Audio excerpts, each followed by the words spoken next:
इसी दिल्ली को घेरा था किसानों ने। एक प्रधान जी को हटा करके प्रधानमंत्री बचा लिया आपने। कि झुकाने वाला चाहिए सरकार भी झुकती है, कि जिसमें माँ बाप भी जुड़ गए और कहा कि जाओ बच्चों आंदोलन करो, हम आपके साथ हैं। ये पहला आंदोलन ऐसा देखने को मिला है। चढ़ावा चोरी नहीं बचा पाए, वो पेपर लीक कैसे बचा पाएंगे? जो 24 में बिल लेकर के आए तो उसके बाद नीट परीक्षा का पेपर लीक क्यों हो गया, ये आप बता देना मंत्री जी। आप पार्लियामेंट में बिल लेके आता है, ये अच्छा है, या जो आंदोलन होता है तो उसको कुचलने के लिए देश में इमरजेंसी लगा देता है, वो अच्छा आप बता दीजिए।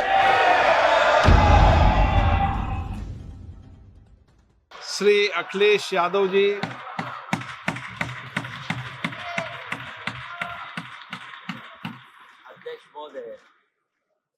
अध्यक्ष महोदय, मैं आपका धन्यवाद देना चाहता हूं कि इस महत्वपूर्ण विषय पे मुझे बोलने का मौका दे रहे हैं। मैं अपने साथी माननीय सदस्य गौरव गोगोई जी के से सहमत हूं। बहुत सारे महत्वपूर्ण उन्होंने बिंदु उठाए। और अध्यक्ष महोदय,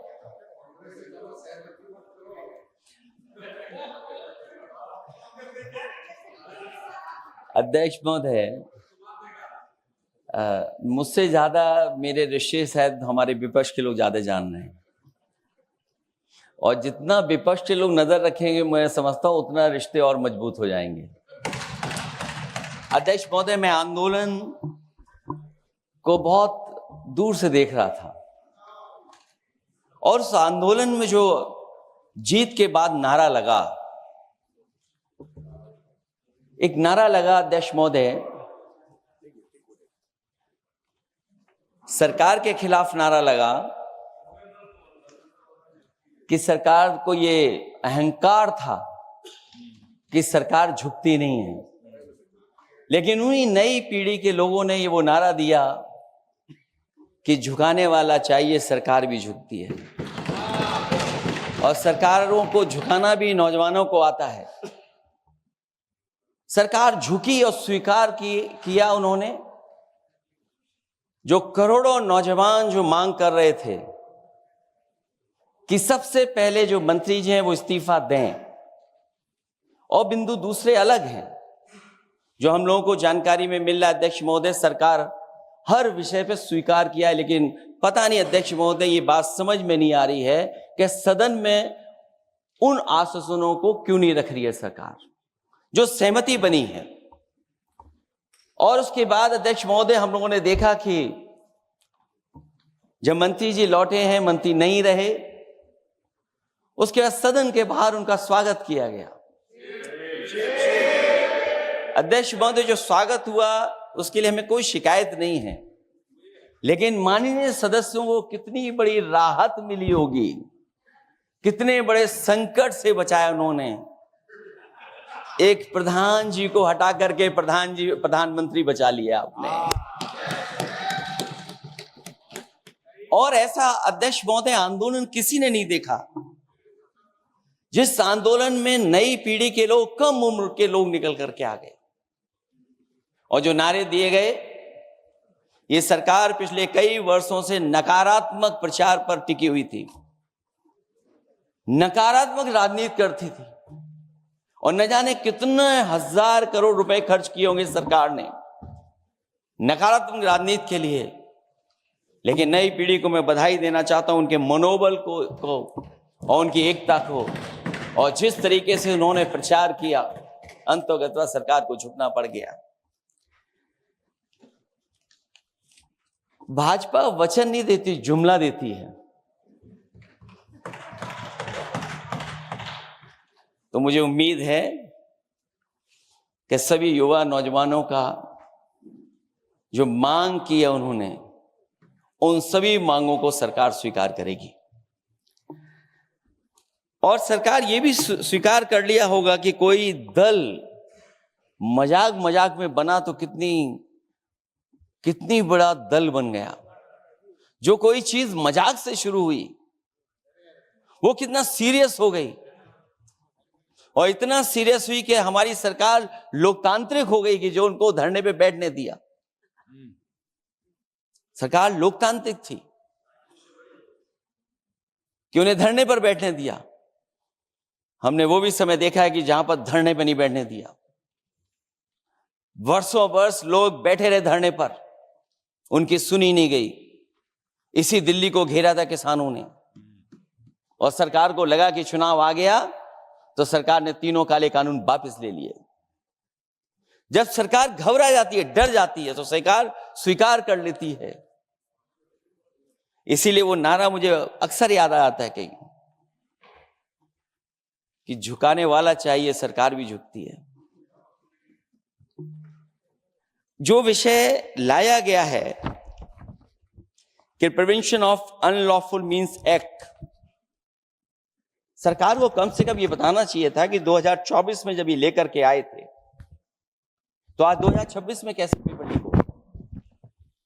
और केवल गिनती के 1-2 पेपर लीक नहीं हुए हैं, ये ऐसा आंदोलन रहा जिसमें मां बाप और नई पीढ़ी के लोग सब जुड़ गए। अगर हम ये माने कि 20 लाख बच्चों ने परीक्षा लिखी थी और उनके घर परिवार के सदस्यों को हम उसमें जोड़ दें, दादा दादी, मां बाप और परिवार का कोई सदस्य, तो 5 लोग प्रभावित थे। और 5 गुणा 20, 1 करोड़ लोग नाराज हुए सरकार से। और अक्सर हम पॉलिटिकल लोग हैं, हम लोग जानते हैं जब कभी आंदोलन करते हैं तो कितनी तैयारी करानी पड़ती है, गाड़ियों का इंतजाम, खाने का इंतजाम और इंतजाम। लेकिन ये पहला आंदोलन देखा कि जिसमें मां बाप भी जुड़ गए और कहा कि जाओ बच्चों आंदोलन करो, हम आपके साथ हैं। ये पहला आंदोलन ऐसा देखने को मिला है। और केवल दिल्ली में नहीं हुआ ये, केवल दिल्ली में नहीं हुआ ये। अगर ये बात गलत है, अगर ये बात अध्यक्ष महोदय गलत लग रही है, तो देश के होम मिनिस्टर साहब को ले आइए, वो सब एक्सप्लेन कर देंगे।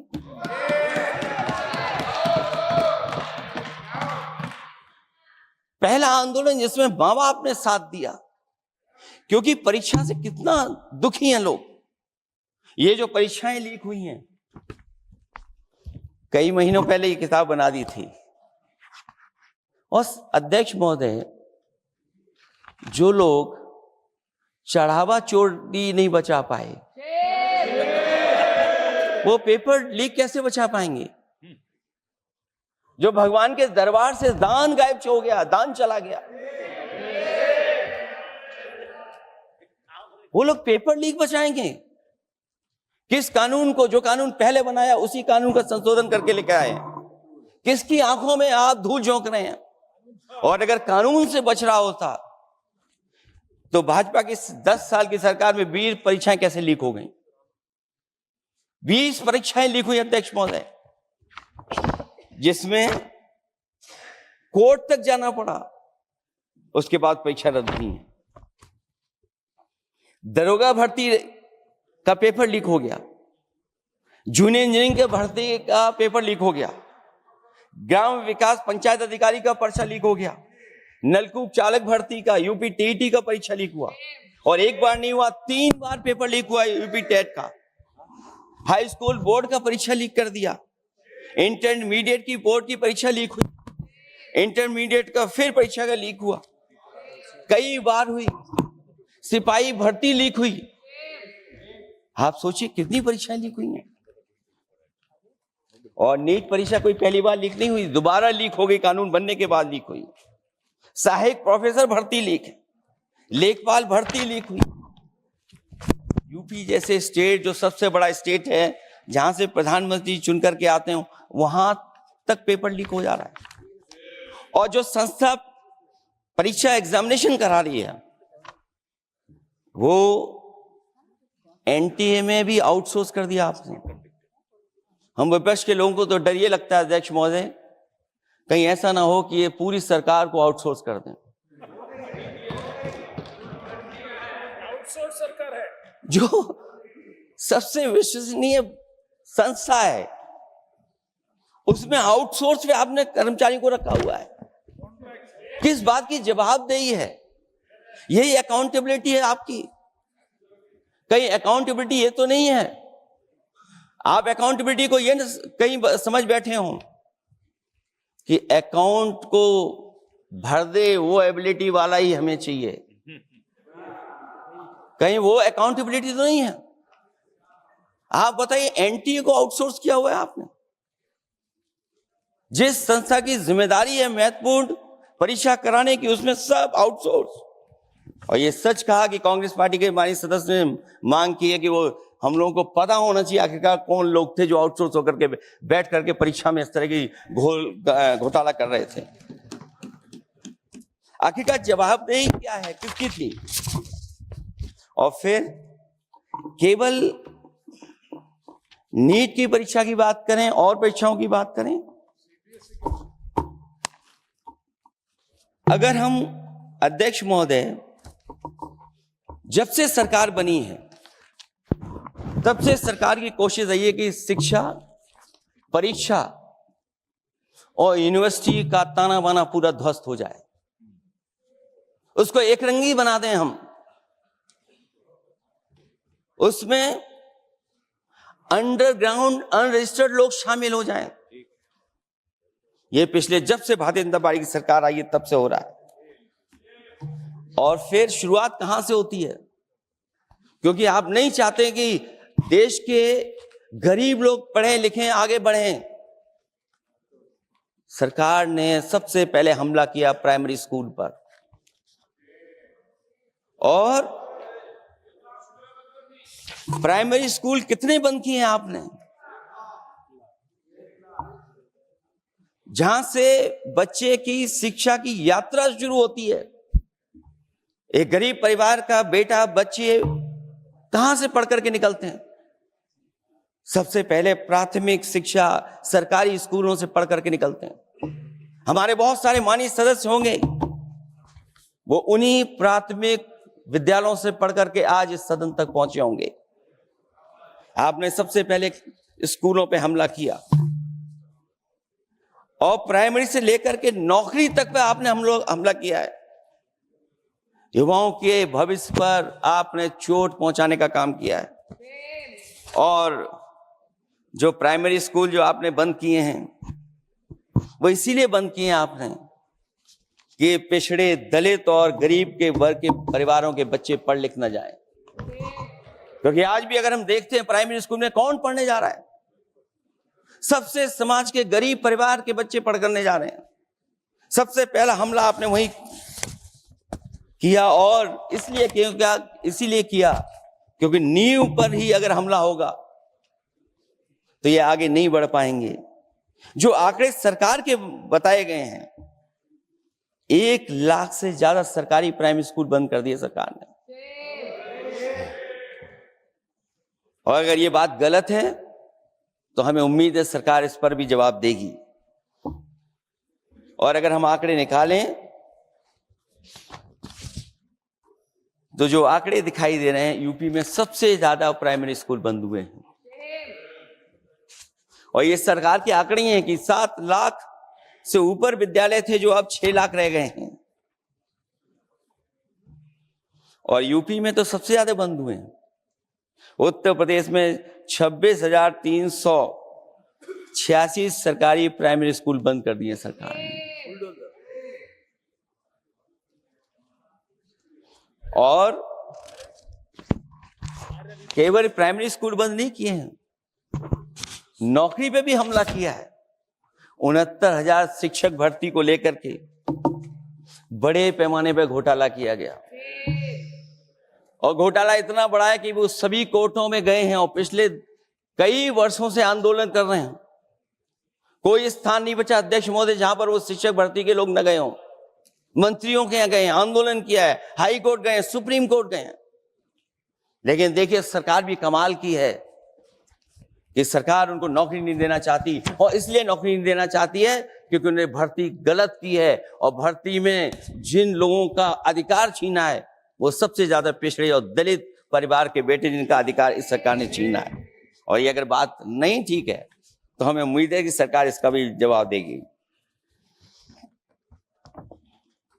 माध्यमिक स्कूलों को भी बंद किया जा रहा है, और बड़े पैमाने पे स्कूल बंद हुए हैं। और जो बोर्ड की परीक्षाएं लीक हुई हैं, पूरे देश में बड़े पैमाने पर बड़े पैमाने पर बोर्ड परीक्षाओं के पेपर लीक किए गए हैं। अध्यक्ष महोदय, हम जानना चाहते हैं कि आखिरकार 10वीं और 12वीं के पेपर लीक क्यों हो रहे हैं? 10वीं और 12वीं के पेपर लीक क्यों हो रहे हैं? इसके लिए अगर कोई सरकार के पास जवाब हो तो बताएं।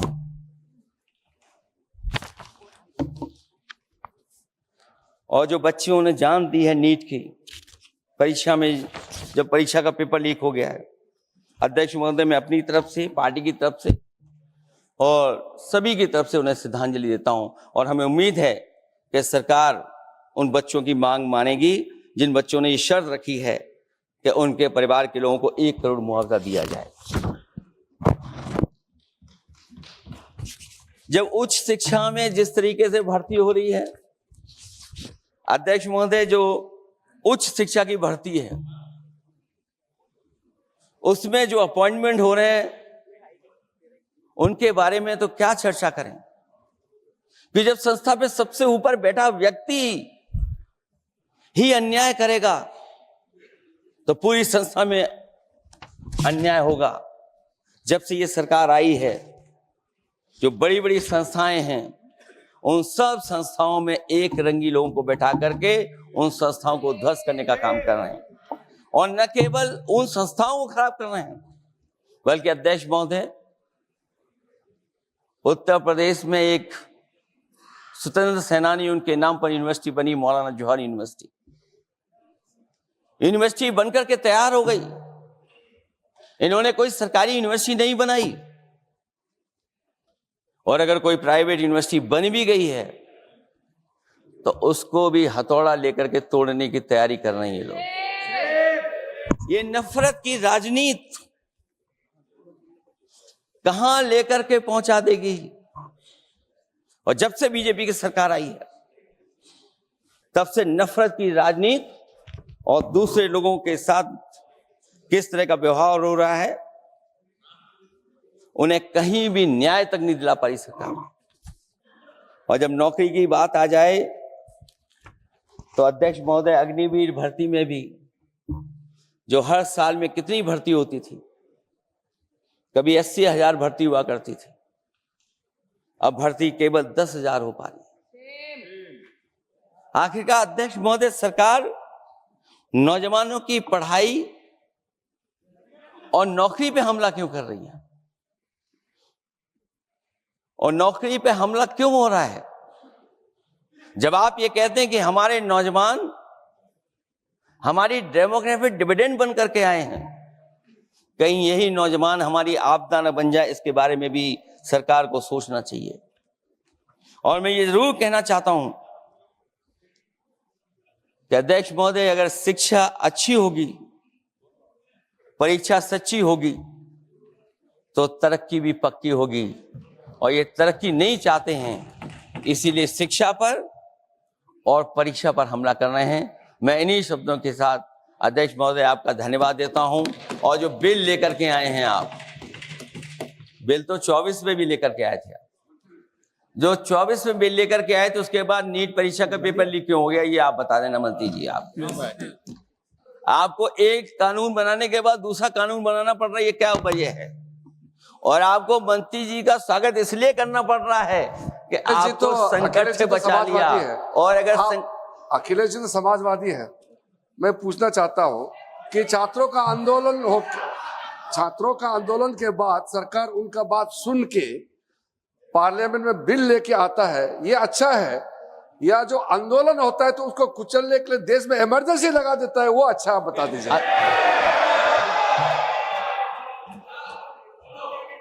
अध्यक्ष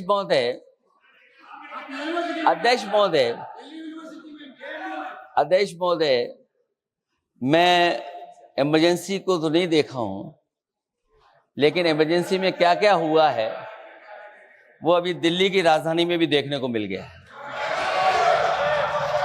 आंसू के गैस के गोले और लकड़ी में लगा हुआ कुछ कील का और कांटे की चीजें। उस समय करंट नहीं लगाया जाता था, इस बार करंट लगाया गया। तो ये इमरजेंसी के बराबर ही हुआ है हमला, कम नहीं है। इमरजेंसी से कम अन्याय नहीं कर रहे हैं आप लोग। और याद करिए अध्यक्ष महोदय, अगर इमरजेंसी इन्हें याद आ गई है, अगर इमरजेंसी अध्यक्ष महोदय ने याद आ गई है, तो इमरजेंसी के बाद भी परिवर्तन हुआ था और हमें भरोसा है कि इसके बाद भी परिवर्तन होगा। और अध्यक्ष महोदय, मैं आखिरी में कहना चाहता हूं, कानून से नहीं, नियत साफ होगी तब नीट का परीक्षा साफ होगी। सवाल कानून का नहीं है,